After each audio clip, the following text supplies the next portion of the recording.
So first up, we'll read the text of the poem before we move ahead to the explanation of this poem. Here is the text of the poem, Unknown Citizen. To JS/07 M378, this marble monument is erected by the state. He was found by the Bureau of Statistics to be one against whom there was no official complaint. And all the reports on his conduct agree that in the modern sense of an old-fashioned word, he was a saint. For everything he did, he served the greater community. Except for the war, till the day he retired, he worked in a factory and never got fired, but satisfied his employers, Fudge Motors Inc. Yet he wasn't a scab or odd in his views, for his union reports that he paid his dues. One report on his union shows it was sound, and our social psychology workers found that he was popular with his mates and liked a drink.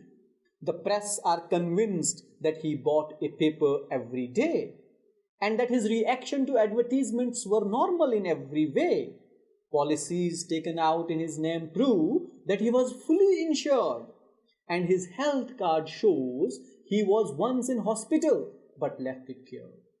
Both producers researched and high-grade living declare he was fully sensible to the advantage of the installment plan, yet and had everything necessary to the modern man: a phonograph, a radio, a car, and a frigidaire.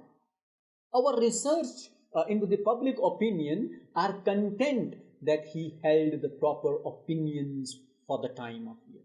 When there was peace, he was for peace. When there was war, he went.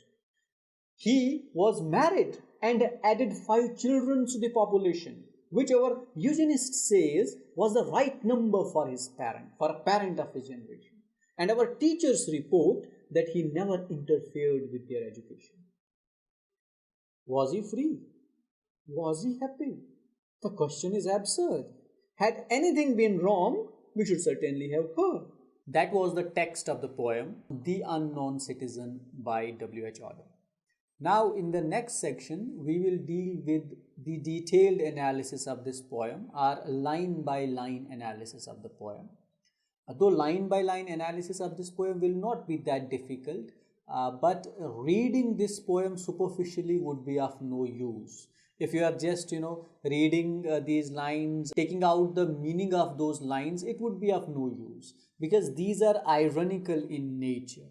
You have to understand the meaning of this poem in context of the contemporary culture and society. So you will have to go between the lines. So we will try to make this analysis critical in nature so that we can make this poem sound more relevant to our times. Because if a piece of literature has got no relevance to the times in which you are studying it, then it would be obviously of no use to read a particular piece of literature.